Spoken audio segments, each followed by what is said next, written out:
Hello, everybody, and welcome back to yet another exciting episode of the 6DOF Reviews podcast. I am Pete, aka Glitch Fandango, aka your mother's favorite boy, Austin, and with me, as I know that was weird, wasn't it? And with me, as always, is I don't have one for you today. Is with me as always is our grand leader, the corporate overlord extraordinaire, he who shall not be named. That guy. How are you, that guy? I'm great. I'm very well. Thank you very much. It's nice to be called a corporate overlord. It's fantastic. I mean, people won't remember that, but you and I remember.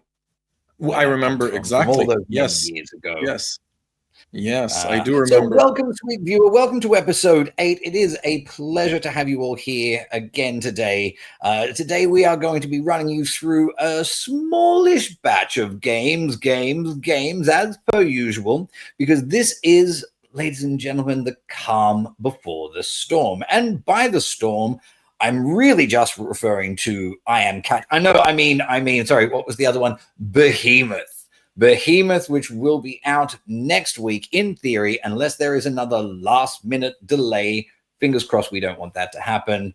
And then it goes up and up and up towards the end of the year with Alien Rogue Incursion coming out as well. But for this week, in the calm before the veritable storm, as mentioned, Omar, what will we talk about? What will we talk about this week?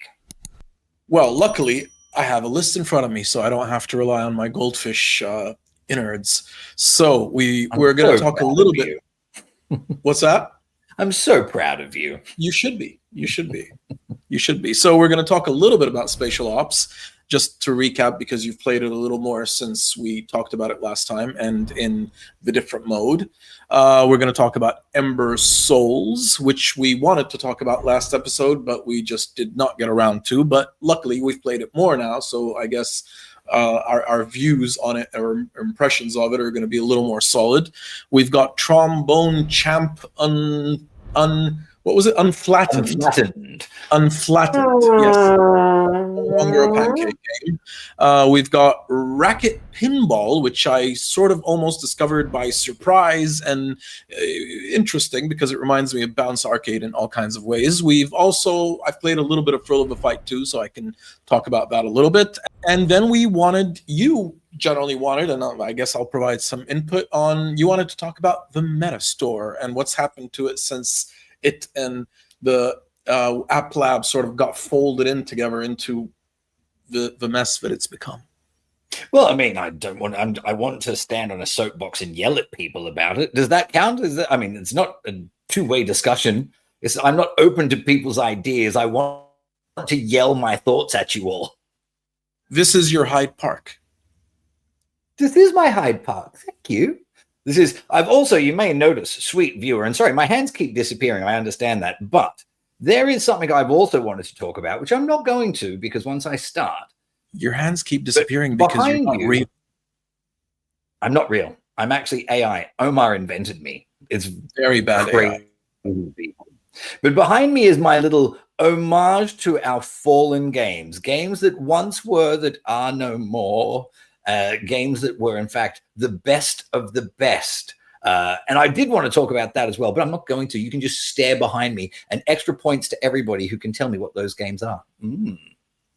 It will you don't rise get again. many points because, the name of one of them is actually literally there twice. So it's a very small bonus point that you get here.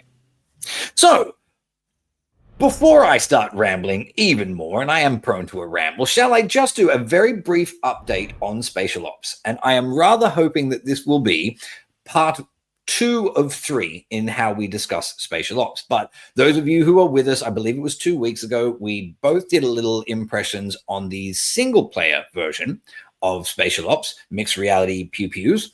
And I jumped in at the end. I said, look, you know what? We're talking about a side feature, a little cherry on the top. We're not talking about the actual game. And just to mess around, I really think this is a game that if you've got a really big house, or at least I assumed if you've got a really big house, this is going to be an amazing game. But I thought I might just have a look. I might just see what it's like. And in my London terrace house. And those of you who are from the UK will know that London terrace houses are about this wide. I'm lucky that my head fits through it.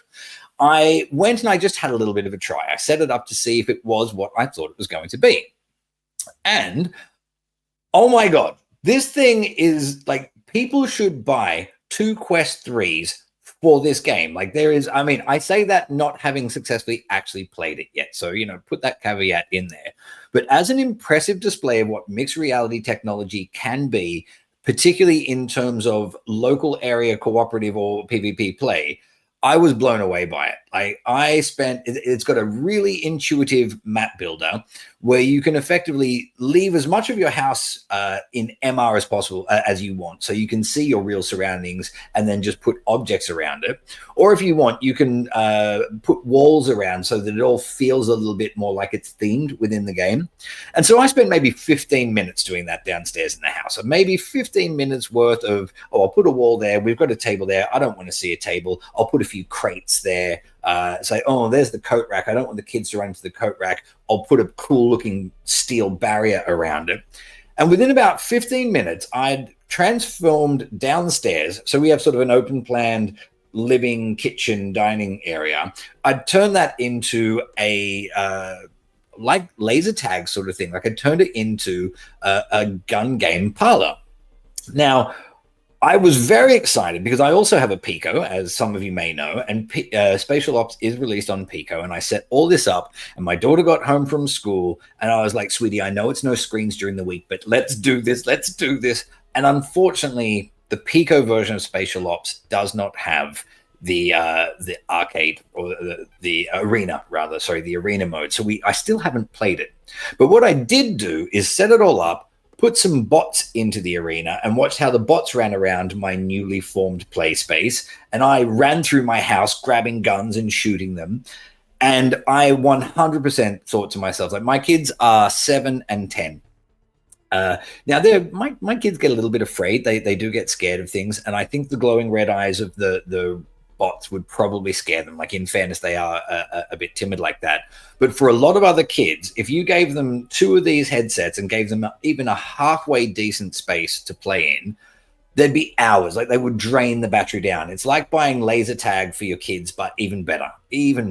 And I just think, whereas we spoke about the potential of Spatial Ops in terms of its single player campaign and touched on its potential as local area cooperative or local area competitive play, I'm really starting to see now that this is pretty good. So I'm probably not going to buy another Quest 3. So unless Resolution Games wants to send me one so I can review their game properly, I think we both know that's not going to happen. But keep an eye out on that, because if you do have kids and you want to play with them, or you want them to play together, and you have the ability to get a couple of these Quest 3 headsets, the 3Ss, I think that, and to be honest with you, a few other things that are coming from Resolution Games would have your Christmas covered.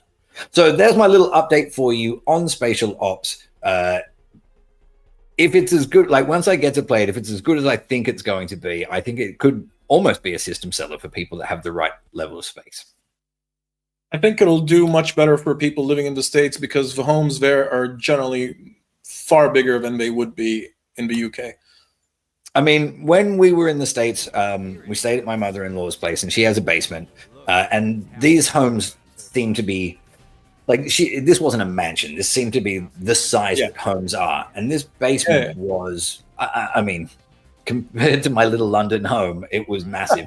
And you think, if you are living in America and you've got a basement of a decent size and it's not too crowded with stuff, honestly, you can say, kids, go downstairs and blow each other up for a while. And like, I imagine myself as a child, because I was always a gamer and I've got an older brother. He and I would have run the batteries down every single day. Every single day that mom and dad would have let us put that headset on, we would have played it all the way down. It'd be like having your own laser tag sort of arena. That's true. Because that's the thing. You don't have to, like, I mean, if you want to be an idiot and run through walls, then fine. But you don't have to just set it up around your real physical space. Like, you can do that from a safety point of view. So you definitely can go, okay, well, we have a coffee table here. We've got a armchair here, so I'll put an object over that to make sure that no one runs into it. But if you want to make a little maze, like if you've got a big open space and you just want to put walls in that you have to like, you know, shoot around the corner, or barriers that have like that a U-shaped sort of thing so you can pop up and go pew pew pew, all of that is there. All of that is there. You can make. I asked you about Builder. I remember you said the Builder was very well designed. It was very easy to make things. It was so intuitive. Like things just clicked onto the edges. Like when you were setting up walls, it instinctively knew that you wanted to create a corner, so it would just snap to there. Once you put something down, you can resize it. You can like big, small. You can move it around. So if you get it slightly off where you want it to be, it's really easy. Like the kids could do this as well. It's not like you'd have to set up all of the environments. Like kids 10, 12, 14, like they're going to be able to do all of this. The one thing that I will bring up before we move on is spatial drift is a bit of an issue. And so I set up areas around, like we've got a kitchen island, and I made a point of setting up a box so the kids didn't just go careening into the island. And after time, like running around, I noticed that it had shifted a bit this way and a bit that way. But if you're talking about like protecting edges so that kids don't run in and stub their toe on the corner, you want to give a good couple of inches on either side just to allow for a bit of spatial drift to occur. There you go. Spatial Ops. Spatial Ops. Now, in our new world order, we're keeping to our timelines. We're going to try and be more organized for you, sweet viewers. So, Omar, Imbeciles, was it? No, Ember Souls. Ember Souls. Yes, Souls of the Embers. The Souls of the Ember. Ember Souls. Yeah, I had more time to play Ember Souls. When we recorded the last episode, I played it a little bit. I think so had you, but we hadn't really played it. I mean, we played it enough to get a quick impression, but we hadn't played enough to you know, be a little more authoritative on it. I've played it more now. I've collected like 2 out of the 4 crystals, so maybe, you know, a third or halfway into the game. And unfortunately, my first impressions pretty much hold. Ember Souls is a game that sounds really good on a checklist. If you've got a checklist of what the game should do and what it contains and everything, it really sounds great. It really, I mean, again, you've got the whole theme being something like Prince of Persia in VR, and you know, the Prince of Persia series, I know it's had its ups and downs, but generally, you know, people love Prince of Persia and the kind of gameplay because it's got a lot of different kinds of gameplay. You've got the, you know, the swashbuckling, you've got the platforming, you've got all that sort of stuff.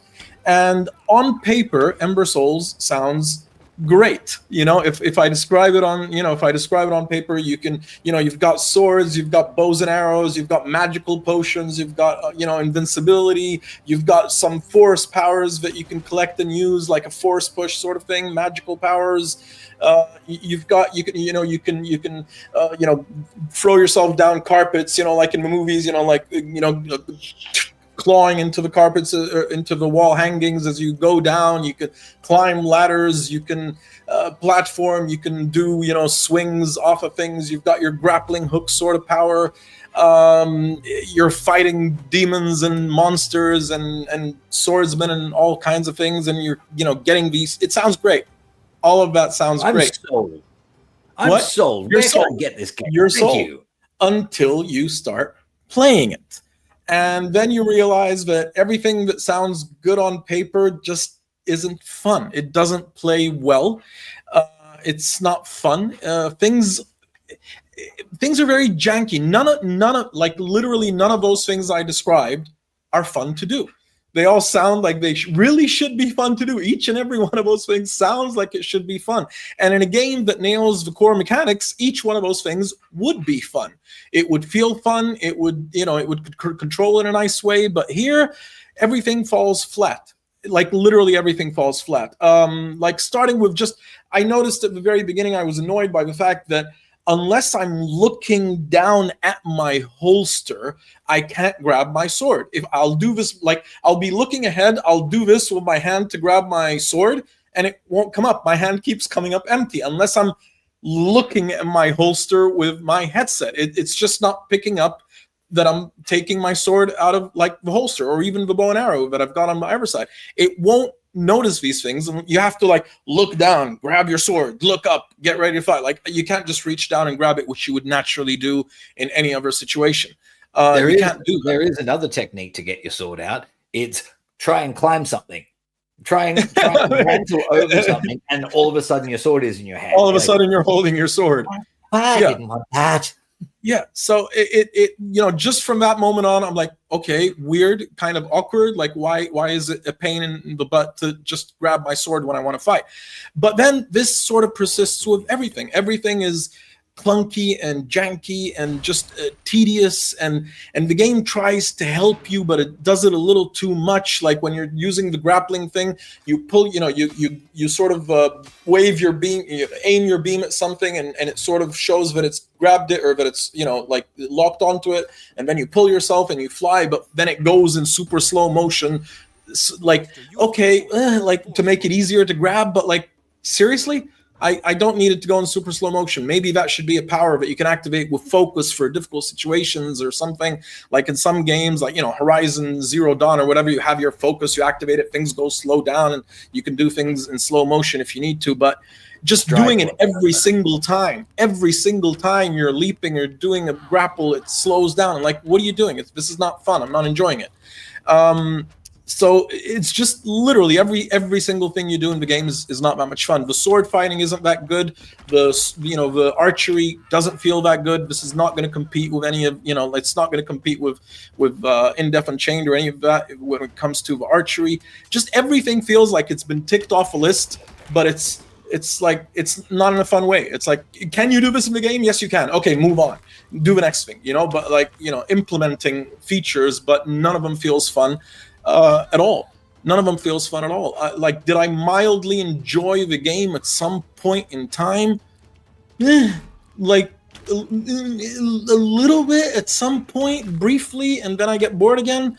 The game design also seems weird in some ways. Like, I remember like when you get the different crystals, they unlock different powers, different, like, you have like power trees, skill trees, and in most games, this has become just standard game design practice. Once you've got a new power set, or once you've got a new item that activates a power, the game would naturally introduce you to it straight away so that you learn how to use the new power. But here I am, I got the second crystal, which is a water crystal, after the first one, which is a wind crystal, and I get it, and I'm thinking, okay, the game is now somehow going to introduce me into how to use this thing, but it doesn't. I play for the next 10 minutes and I'm fighting all these all these NPCs and whatever, and I still haven't used my water crystal, and I it's got some feature called freeze that the game hasn't taught me how to use it. I haven't needed to use it, and it's just it's there, like, okay, cool. So that one, I really struggle with that as well, because you press the trigger, right, and your hand goes like it glows and sparkles. Okay. It's actually an ice power. So then I'm supposed to like touch the water and it freezes it? But specific water. So you go into all these places that have like little pools of water and it does nothing to that. But if there's a waterfall, I don't think you even need to touch it. I think you kind of just go, and then the waterfall stops running, and then you can parkour across it. You can use that as a wall run. Okay, but it's not explained, and you keep like I was trying to freeze, like imbue my weapons with a freeze power, like Hellsweeper, where you can mix all kind of things together. I tried so many different things that, from a position of having played hundreds of VR games, you think, oh, okay, maybe it's this. Maybe, and because you press the trigger and your hand crackles with energy, you think to yourself that you have some sort of offensive power here, and you just haven't worked out how to use it. And it turns out all you can do is freeze waterfalls. Yeah, and I remember even when I first used the force push, I used it to open like some gate, and then I walked in. I was going into the throne room at the end of the first little bit. And I force push the thing, and I'm like, hey, now I've got a force push. So these enemies come out, and I'm trying to force push them, and it doesn't work. Apparently, you have to then acquire a different skills that allows the force push to work on enemies. Well, but why? I just used it to open a gate. Why can't I just use it against enemies now? Like, what's the logic? Do I have to alter it so that it affects organic life forms? Like, what? Like, I don't understand. The sound effects are nothing home to write about. The voice acting in the game is, I'm sorry, terrible. I'm sorry whoever did the voice acting in this game, but I'm sorry, it's terrible. And I have a weird nagging suspicion while I was playing last time. I had this weird nagging suspicion that it was all voiced by one guy changing his voice a little bit. Now, maybe I'm wrong, but all of it sounds the same. And I remember I first started noticing it when, like, I meet this sort of boss, like the first kind of boss that you meet, and we are having this conversation, and it just sounds like the same voice. I couldn't tell which one was supposed to be me and which one was the boss, and it made the conversation a little confusing. I'm like, what's going on? And then I started. It's actually me, Omar. If you go back to the episode I did by myself, it was all you. Me. It was all you. And then so I started paying attention to the voice acting, and I started thinking it all sounds like the same voice. It literally all sounds like the same voice. None of it well delivered, none of it well acted. And like, okay, like, you know, and it got me thinking that don't go again. Like one of the things that I remember we talked about a long time, and it was never in a podcast or anything, but we talked about it while we were reviewing some other games. That if you're a small developer and you're working on something, you know, get the core depth of the gameplay down first before you start widening your scope. Like just nail down the feel of the damn game before you start wondering about how many different things you can do, because the scope of the game is worth nothing if none of it feels any good. And I remember the shining example that I always mention when I bring up this topic is something like Walkabout Mini Golf. Walkabout when it was first released, it was like I think it was like 4 different courses, and you played like night and day, so it was 8 or something overall. But it felt fantastic. It nailed the basics. It was a great game of mini golf. Everything worked well. It was polished. It was smooth. It was small, but it was tight. And I really think you need to go for the tightness before you go for the scale. It does a lot of things, and it does none of them well. And I think that's a real core problem with Ember Souls. So I think we've probably used up enough time on Ember Souls, but yeah, not at all impressed. I'm sorry to say, and I'm not sure. I'm going to borrow 3 minutes out of the next topic to come in on it as well, because the things that I wanted to say, first of all, those of you who watched last week's episode, my little spiel at the beginning about how seriously we take and we hate giving negative impressions, it was actually based on Ember Souls. It was about Ember Souls. Cover Ember Souls last week, and I have a lot of love for the studio that made Ember Souls. They did Guardians Frontline.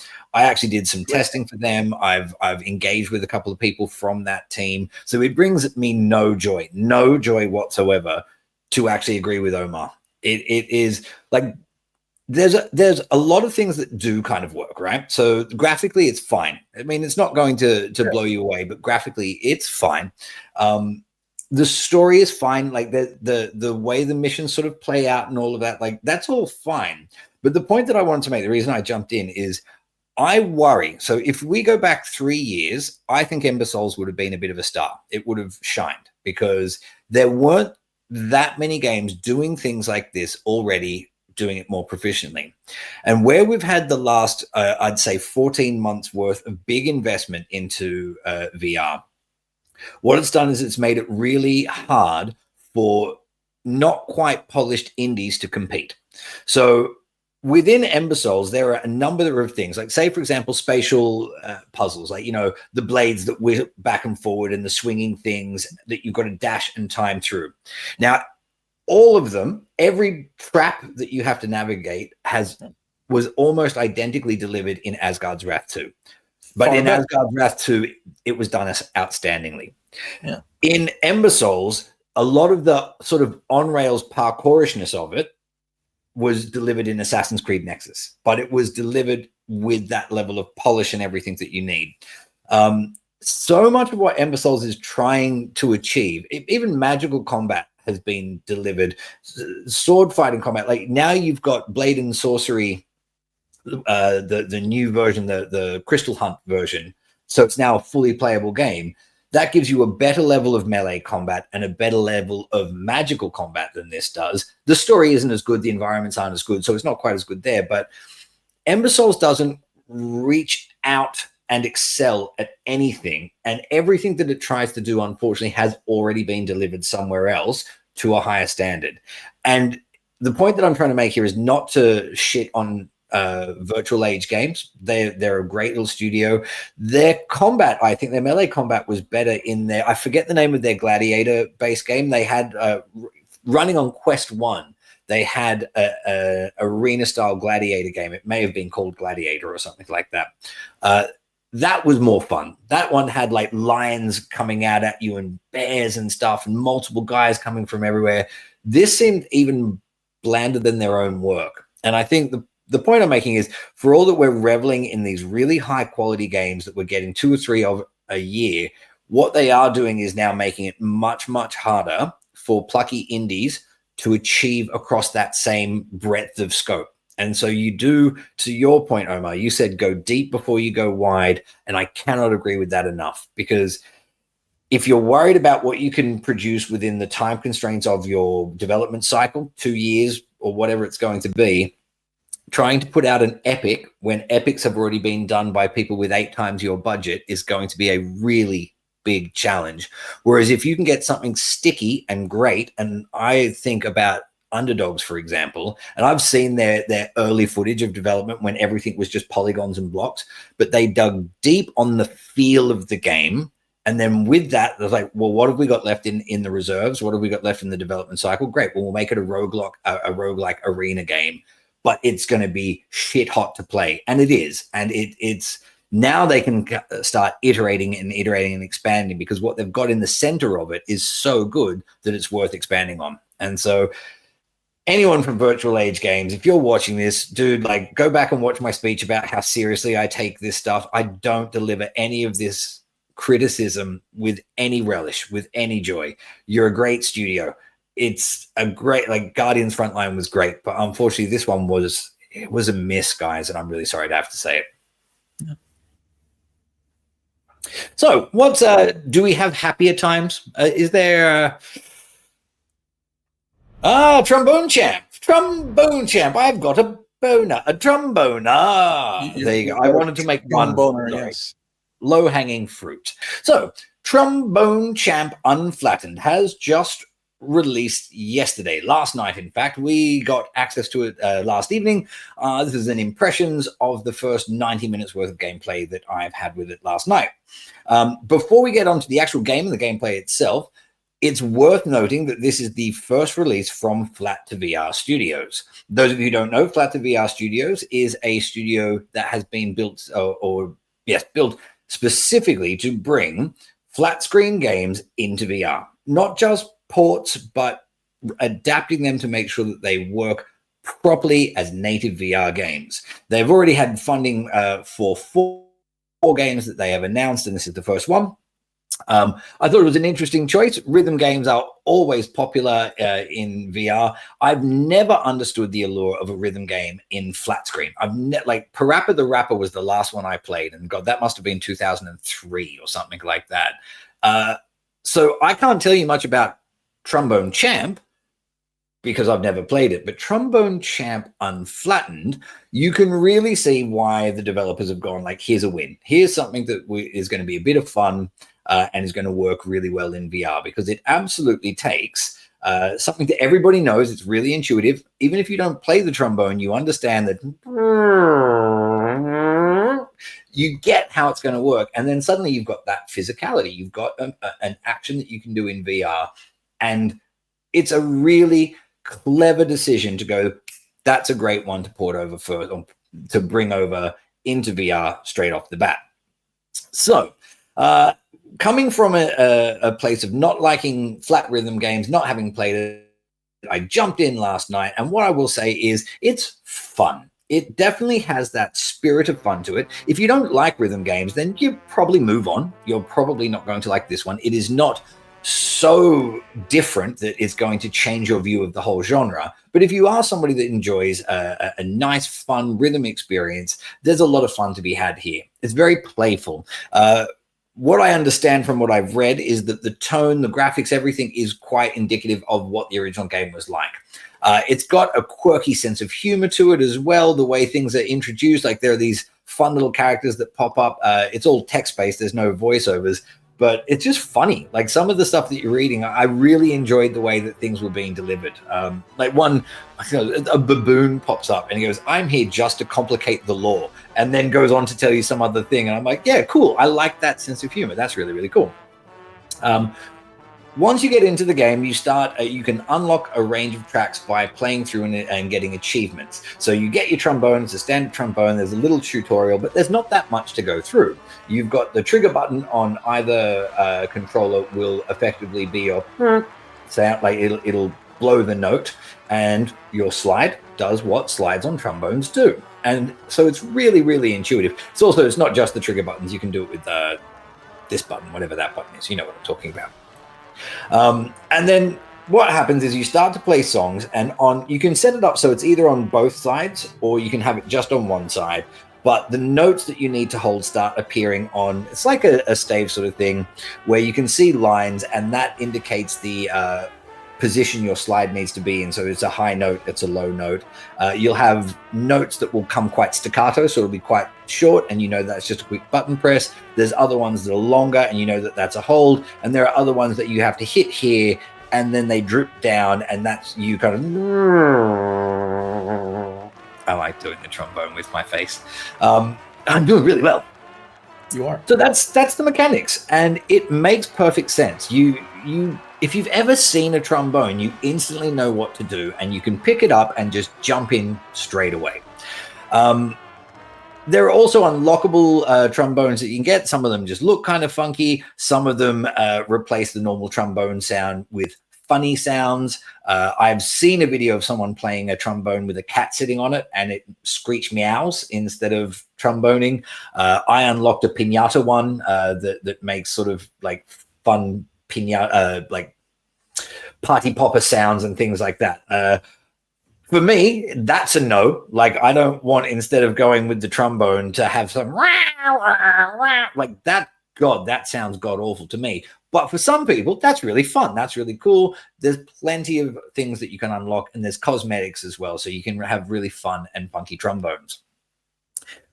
There were a few things that I didn't love, but I still had a fair bit of fun with it.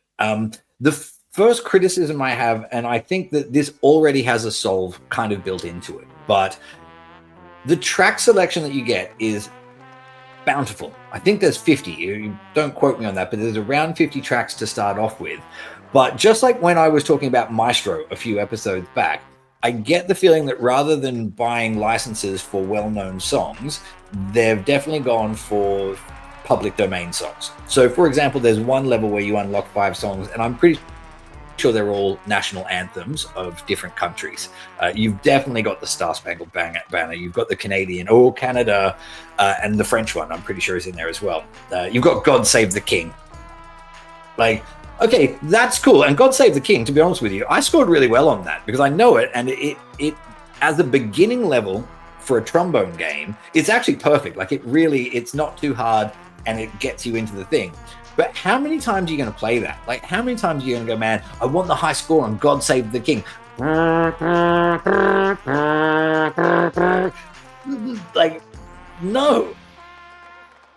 There's one track, and I forget what it's called, Moon something or Alien something, and it's got like a funky beat, man. And I've played that one. I played 6-7 times in the hour that I played because I'm like, yeah, this is cool. And it was fun. Like, it's got slides, it's got notes, it's got a little bit of boogie to it. Like, that was really, really cool. And then you start going through some classical tunes that aren't sort of brought to life terribly much. What it's really missing, I think, is beat. Is fine. Take public domain songs, that's absolutely fine, but funk them up a little bit, because you've got this game that is fun, that is funky, that is off the wall, quirky, and then you start playing some slow ass trombone music to it, and it's a bit of a head scratcher. But when I said that this one probably has the solution built in already, it launches with custom song modification straight off the bat. So it might be that, you know, Flat to VR Studios couldn't go out and buy Britney Spears' Toxic so they could put it in the game, but you might go, I've got a good one, and I don't know why I chose that song. I actually don't even know how it goes, so I can't do you a little trombone version. Does it have any trombone in it?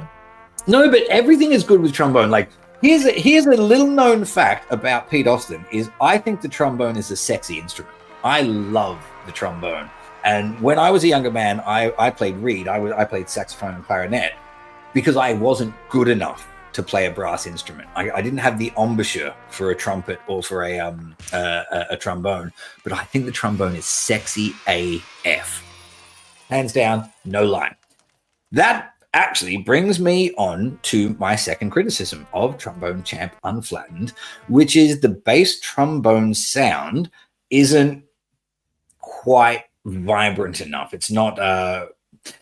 It feels like, you get a Casio keyboard and you set it to trombone, and then it does its best impression of that. But did you try it with headphones on? No. Then maybe it'll sound meatier with headphones on.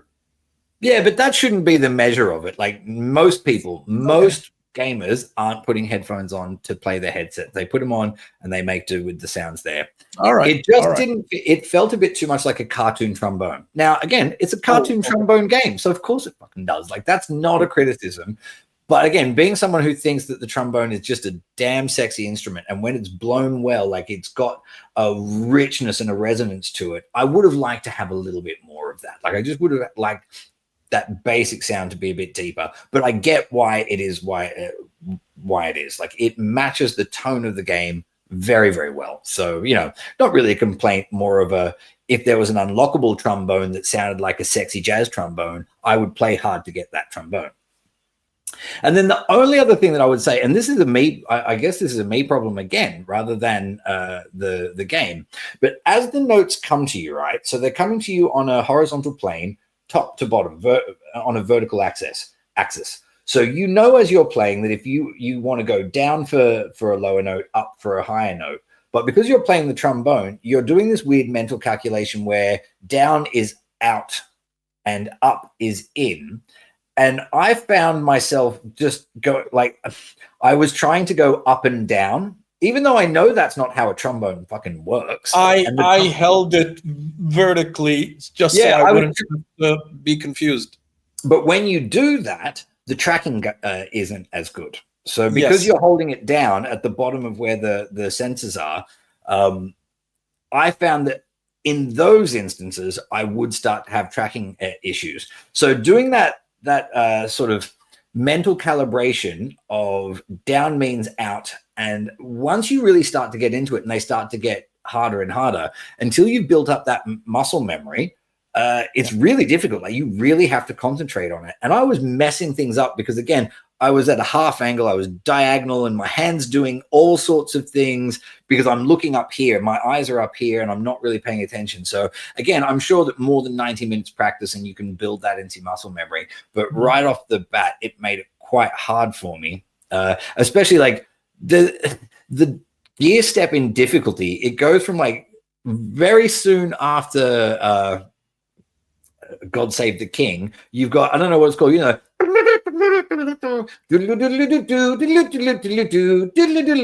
to do that shit on the trombone, man, like really quickly. That's the end level. That's the climax. It was going so fast, and I was not keeping up with that, especially trying to the cognitive dissonance of trying to go up for out and down for left, and Anyway, those things, as I said, they're skill issues, they're Pete issues, they're not necessarily game issues. But overall, I'd say Trombone Unflattened is a fun little rhythm game that I really think people can have some fun with, and especially once modders start to get some slightly more modern music in there that's got a little bit more of a bouncy beat to it, I think people are really going to jam on this.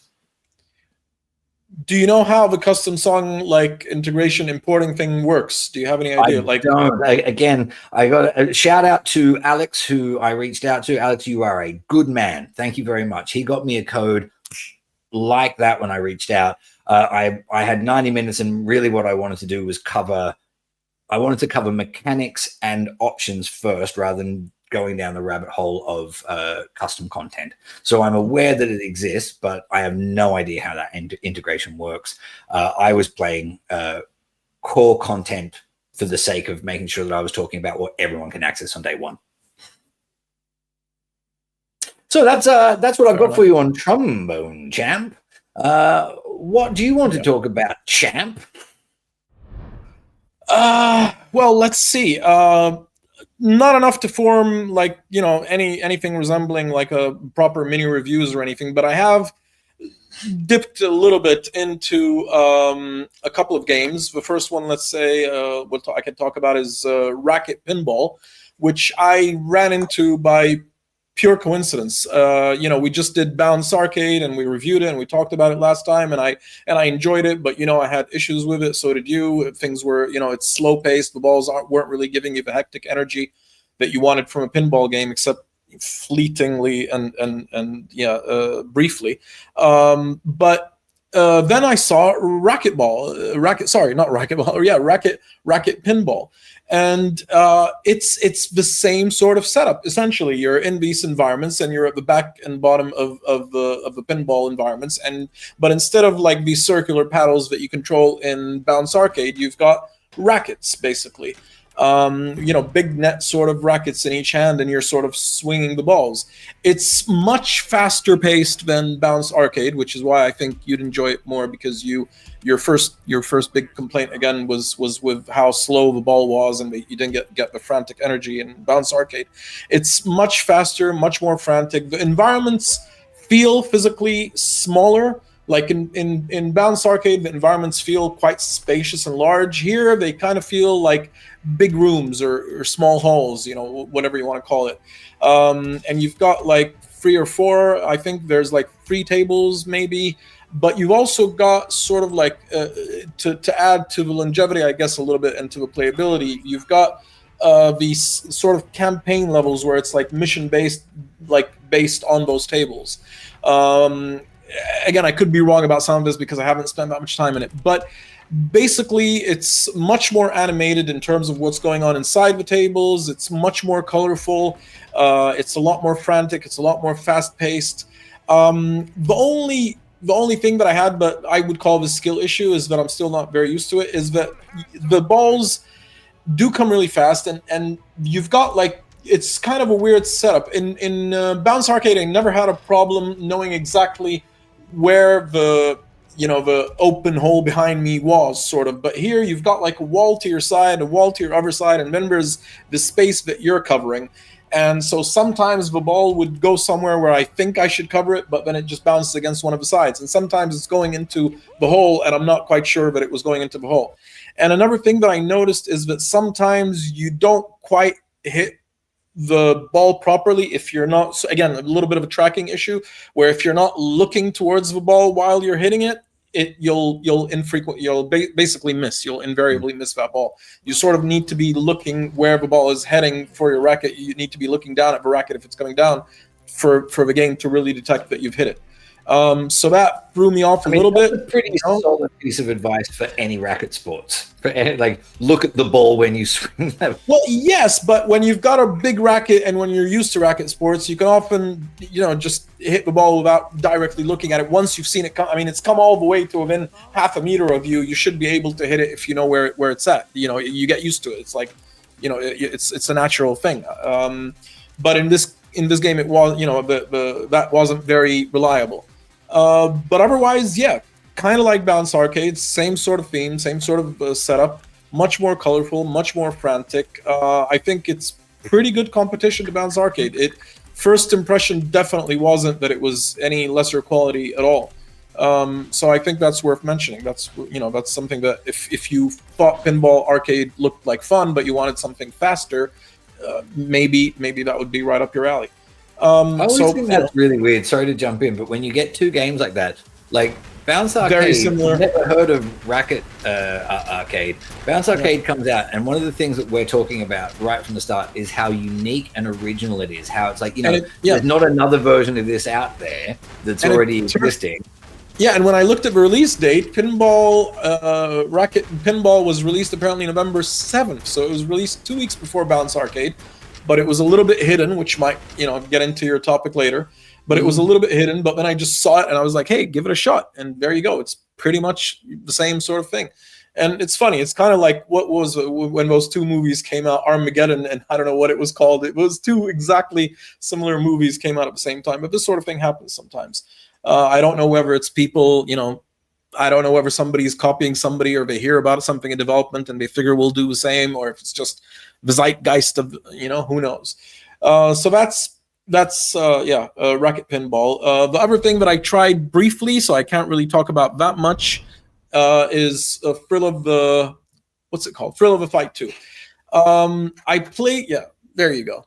I played it a little bit, but I'm doing this the whole way you talk through it. I'm probably not the right person to talk about Thrill of the Fight 2 because I haven't spent that much time with Thrill of the Fight 1. I played it like a couple of times briefly, even though I have a friend who loves it and works up an incredible sweat, and he looks like he's about to go insane when he's playing it. I was worried about him hurting himself. So as it stands right now, it's basically in early access. They don't consider this a full release. It's an open early access. You can get it, you can download it, you can play it. It's multiplayer only. There are no computer opponents. There are no NPCs or AI to play against. There is no single player campaign in that sense. You can either play ranked games or unranked games, and you have a tutorial. The tutorial is very minimal. You basically, it's not even a tutorial. It's called training, and you basically just punching like a rubber figure in front of you. So there's not really much to that. So the real meat of it, as it stands right now, is the online competitions, online matches, and I played a little bit of that. I ended up flailing a little bit. You know, like I'm playing against some dude, and I'm just flailing a little bit, and it's not really my kind of game. So again, I kind of don't feel very qualified to nitpick on anything because I'm not a boxer. I'm not heavily into boxing games. I've played a few boxing games through my life, but they've generally been arcade-like boxing games, not trying to be simulators. And I know that this one is sort of aiming towards being kind of a boxing simulator. But yeah, the graphics are good. It seems to, be pretty faithful to your hand motions, your arm positions, and all that sort of stuff. It seems that the algorithm sort of working that out is doing a fairly good job. You're blocking, you're moving towards your opponent. You can either play it standing and move with a joystick, or you can set it up to be like a real-time ring space, but you need to have like 2.5 meters by 2.5 meters, so it's almost like it's larger than the standard room scale size of MetaQuest games. So you need to have a somewhat larger area, and the game kind of won't let you play that way unless you've got the space. It'll say, you don't have enough space, so you're back to stationary sort of position where you're moving with a joystick. Again, it's an early access. If you enjoyed the first one, you're probably going to like this one because you're probably a fan of simulation type boxing games. If you're looking for an arcade game, this is not an arcade game. It's more slow paced. It's more methodical with the boxing. You're standing there, you're blocking, you're looking for openings, you're punching. Not an arcade experience in that sense. What? Sorry to jump in, but that's the whole point of the sequel is live, more realistic. Yeah. So the fact, like, you're slow if that's how you're going to play it, but if you're up against somebody who's just going to come like swinging at you, then that's how you have to fight. Whereas fair enough. With the first one, I played it a little bit at one point where I was trying to lose some weight, and it's a great workout. But you'd get different characters that you'd play, and they had different fighting styles, and you'd adjust how you fought depending on if they were defensive or quite depending on who you're up against. Yeah. This whole thing is if you and I are playing it and we're both naturally reserved, then it's going to be it'll turn into a slow paced. Yeah. That's completely understandable. Yeah, absolutely. But if you want the single player, there's nothing wrong with Thrill of the Fight, the first one. It's only like £8 or something like that. And I think it still holds up as one of the best £8 you'll spend if you're into boxing. Move your flat screen TV. Dude, don't punch a hole in your TV because of the boxing. Far away from from fragile objects. That's very true. Yeah. Well, I'm really interested to see how that comes along. Again, not a boxer myself. I could imagine I'll play it 2 or 3 times just for the fun of it, and then I'll get my ass kicked like I would in real life and think, well, no, I want to let's go play Batman where I'm good at this. Kind of. Robin. Fuck off. At least you called me Robin, not Jason Todd. That's true. I forgot to call you Jason Todd this time. But one thing that did impress me, I have to say, considering again this is an early access sort of game right now. It's not supposed to be all deep down, but the character customization is actually very detailed. You can go into your face, you can sculpt, like a really good character builder on a console. You can sculpt the width of your face, your brows depth, your forehead size and depth. You could basically spend like some time making the character actually look just like you if you want to do that. So that was pretty impressive. The character customization features are actually quite deep. much deeper than I would have expected them to be. Again, I don't know how the character customizations or if they existed in the first one. I never got into that, but the character customization features were quite impressive. So yeah, I mean, that's cool though. If you want to go online to box people, you want to create the character, whether it be you want to create yourself or you have this alter ego, but somebody distinct. Yeah, that's really cool. I like that. Yeah, that is cool. That was cool. Yeah, I spent well, fantastic. Well, in the character customization as I did in the fight. Yeah, but I mean, I think there's a lot of people like that. That like a good character like customization. What would be really interesting to see is what that character looks like at the end of the fight. Like, does it bloody and bruise and swell or anything like that? Well, I looked for that while I was fighting the guy I was fighting, and I was hoping that my punches would show on him, like that I would be bruising him or something, but I didn't see any of that. So I don't know if that was just me not doing well enough or it not showing damage. But I think I did well enough for it to show a little bit of damage, because he only beat me by 3 points. He scored 30, like 10 per round, and I scored like 9 per round, so I lost by 3 points eventually. It was a point thing, no knockouts. And so, but yeah, for my 27 points in 3 rounds, I saw no damage on his face, so that made me a little sad. Hit harder, Omar. Hit him harder. There you go. Hit harder. Yeah. Now, I'm afraid that we are once again not going to have time for my rant, but that's okay. My house just got very busy, and you are maybe at home going to hear the sound of a billion children. You might hear the word daddy said, but we'll see how we go. But to finish off with, what do we want to do? What do we always want to do? We want to reach out to you, sweet viewer. We want to say, hey, how you doing? Hey. And who do we want to start saying hey to this time around, Omar? We had lots of comments. Our usual, I was saying, we've got about 8 usual suspects that are always with us in the comments, and I love that. It makes me so happy being able to chat back and forth with you. Black Market Honey has elevated us officially to the new favorite games podcast. We are the favorite. So favorite that VR everybody else podcast or games podcast?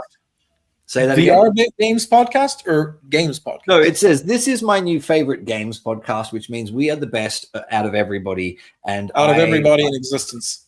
Exactly. And I'm just going to take that. I'm going to run with it. I'll take it literally. Exactly. Very flattering. I'm going to get that tattooed on the underside of my left foot. And you can't prove that I didn't do that. We'll be looking for another person who's been jumping in quite often, and I'm pretty sure I do the name incorrectly, but Casey Ajmalia.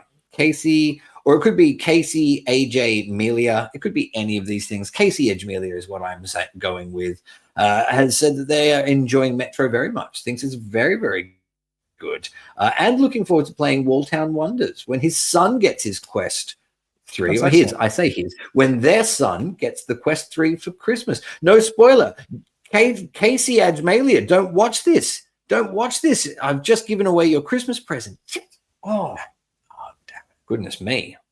Of course, we've got the Master Caesar dropping in. Master Caesar, only a few comments this time around. Like, what, you don't love us anymore? Good gracious. Master Caesar, you and I said this in the comments, but the idea of being able to try games out, and as long as you're under that 2-hour window, and you've got a maximum of 5, by the way, within a calendar month or within a rolling 30-day period, rather, you can only return 5 games. But being able to try games, refund them, and then move on to the next one, I honestly think I don't understand how a store could morally work without giving you that option. Because even when you've got high-quality reviewers like Omar and me and Doc giving you the best, most intelligent thoughts that could exist in life, you just might disagree. So I think I agree with you. It's definitely worth checking stuff out before you commit to it, or just go on what Omar says, because he is the word of the Lord. Super Fluffy Pants, you're throwing shade on what I'm going to achieve with my I Am Cat commentary. We're going to talk about I Am Cat next week, everybody. We really, really are. And I have thoughts, because I don't get, I'm not saying that the game is bad. I'm not saying that at all. But it is consistently the top-selling game in VR on the top-selling platform in VR. How? Like, which is an incredible achievement, to be honest. it is like, great job. Well done to that studio. I'm not here right now throwing shade on that game at all, but I am going to say that coming up against Batman and Asgard's Wrath and this, and even up against a lot of the other like 10-pound games, how is that the one that the entire world has gone, no, that's what VR is about? I Am Cat. So anyway, next week is the I Am Cat week, and we can talk to you a bit more about it. I've been playing it a little bit. Corvorn, hello Corvorn, watching the podcast and enjoys the game volume. So actually, you asked that question, Omar, about whether we should have the game volume going on in the background, and it seems like we're fine. Like, keep it low, but keep it there seems to be the thing. Yeah. And so Corvorn asked one of the favorite questions that I love to answer, and even though I answered in the comments, I'm going to answer again here, because Corvorn said, "What genres do you think are underrepresented? What are the things that you would love to see?" And actually, that inspired this little backdrop here, because to me, the things that are currently underrepresented on Quest, it's these games behind me, plus one more, The Unspoken. I ran out of time to resize everything to put The Unspoken in. Give me that. Oh, sorry. And Final Assault. And we're done. Like, I don't need new games. I would like new games. But if you could give me Glass Breakers, which somehow came out of nowhere to become just about my favorite game. You can give me Echo VR, which I think is probably one of the greatest achievements in gaming that's ever been made. Spark, underrated PvP sporting game, one-on-one sporting game that you could just like good workout and just play for hours and hours. Then you throw into the mix The Unspoken, which is a great player versus player one-on-one. It's not quite Street Fighter, but it's got a little bit of that, like you're throwing powers across arenas. It's got tactics. Like, give me those games and I don't need another one. What about you, Omar? What are the ones that I know? You're a bit of a strategy fan as well, right? Yes. I've actually been playing the hell out of Red Alert 2, if you believe it or not. The game's like 30 years old or so, but I've been playing a lot of it lately. I like strategy games. I have yet to run, like, I don't know. I can't think of a VR-based strategy game that I really want to play right now out of the ones that currently exist. Like we had a lot of fun playing Final Assault a few times, but it's PC VR and a little bit, again with the laptop and the wireless, and it's a bit of a thing to get going. I beat him every time, which is why he doesn't want to play. He crushed me every time. You did. Brass Tactics is the other one. Like, again, it's old. It's been out since 2017. Yeah. I still think it's one of the best games in VR. I think what it does is sets down the blueprint for how a really good RTS game could be done. And then if you mix that with some of the control mechanics of something like Glass Breakers, you can see where, like, I think it would just be so possible to do a magical little RTS game. Just give me that, please. For me, the question is a little strange because a lot of the games that I like them just because they are genre breakers. They don't really comfortably fit into a genre. And for me, those are the best games because I just feel surprised. It's activating parts of the entertainment, the centers of my brain that aren't used to being activated. Even things like Mare, again, I'm going to always mention the Underpresents and stuff like what else is in there? Tentacular sort of fits in there. I mean, it's ostensibly a puzzle game, you could say, but it's just the way that all the mechanics of it work and the way the presentation works, and there's a bit of a story to it and everything. It feels like its own little thing to some extent. Those are, so for me, that's a difficult question to answer. I enjoy games in different genres, but if you're talking about underrepresented, I just want original, what the hell kind of a game is this sort of releases. I just dig into those. As long as they're made well, as long as they're polished, as long as it's something that I've never really experienced before, it makes me happy. Yeah, that's a fair comment. I'm also going to, sorry, this isn't the question they asked, but I love answering this question anyways. But the other one that I wanted to throw in there is Sprint Vector. because again, it's a racing game. Everyone's played racing games, but Sprint Vector, like long before Gorilla Tag taught us to use our arms to move, Sprint Vector was one of the very first ones to go, but what if we controlled our movement like this? I think I played it on PSVR 1.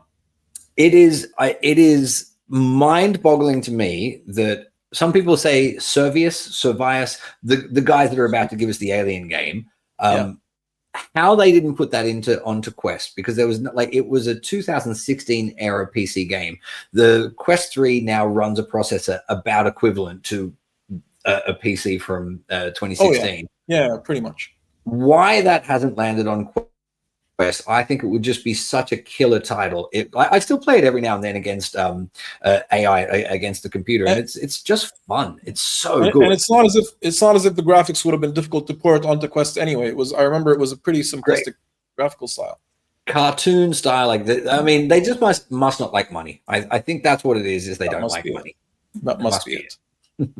Lord Val from Hell, you got Starship Troopers and you refunded it because it sucked nuts. I'm paraphrasing, of course. I really hope I haven't oversold that for everybody. Last week, I was, when I say smitten, I'd gone from thinking it was an absolute turd burger to like, actually, you know what, this is okay. Just to catch you up on all that, I went back in one more time and I, at that point, went, actually, no, I'm done with this. So if you are considering Starship Troopers, just keep in mind, it's probably about 2 hours worth of fun, 2.5 hours worth of quite simple fun. But then, interestingly, Lord Val from Hell and a friend got Last Stand. Now, Omar and I tried to play that. We both have it. Could not get into a game. Every time we tried to start it up, the game crashed and kicked us out. I'd love to know more. Tell us more about your experience with that game, because it seems Omar's like pretty much my only friend in VR and we can't play together. So as far as I'm concerned, that game is dead to me. But yeah, it's a shame. It's a shame that Ember Souls wasn't covered, which was unfortunately a bit disappointing. Now, Lord Val from Hell, are you saying it was a bit disappointing that we didn't cover it? Or are you saying that the game was a bit disappointing? If it's the latter, I'm sorry. We talked too long about too many other things and we had to cut it. But timestamps are in this video. Go back and have a look. Let's see. Who else we got? Dark 2 Deeds. I also want to know where Zombie Army is gone. But to be honest with you, I wasn't so keen on that I'm really like chomping at the bit for it. I personally didn't. I don't like the Sniper Elite games. I think they spend too much time with that close-up nutshot bollocks that I don't think it adds anything. I think it's the sort of thing that 12-year-old boys think is hilarious and the rest of the world should just move on and do something else with their time. But that's just me. Chris Phobia. A little more game volume would be nice. Oh, Chris Phobia pointed out I'd leaned my acoustic bass against my radiator in the last episode, and I did that just to try and look cool. I didn't have the radiator on, everybody. I wasn't destroying my acoustic bass. I was trying to look cool. Before I was a bald dad, I was a long head bass player, and just try and think of me like that. Go on. Also, Chris Phobia. I also have a phobia of Chris's as well. There are so many Chris's where I live, and they come out of the walls. It's just crazy. It's absolutely crazy.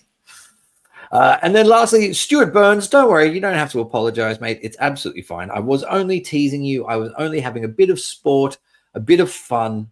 But don't worry. There was no real spoilers there. And I think that's the game. That's everybody. If I've missed you, then speak louder. Next time, put your comment in all caps. If your comment is in all caps, I will definitely see it. Well, okay. Next week, assuming all goes according to plan, guys, next week we will be talking about Behemoth.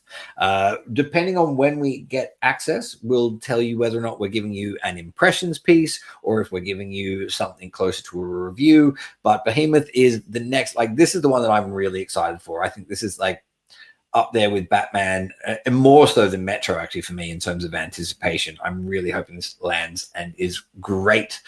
We are going to talk about I Am Cat next week. That is definitely happening. And then I think that's all that we've got. So we're going to have to, maybe next week I can stand on my soapbox and rant. I guess so. Very good. Omar, do you have any final words? Do you have any parting wisdoms? I have no final words, no parting wisdom. Don't piss against the wind. I'm so glad we stopped with that. So until next week, tell me, is the writing in Omar Scream reversed for you? I bet it's not. And other than that, happy gaming!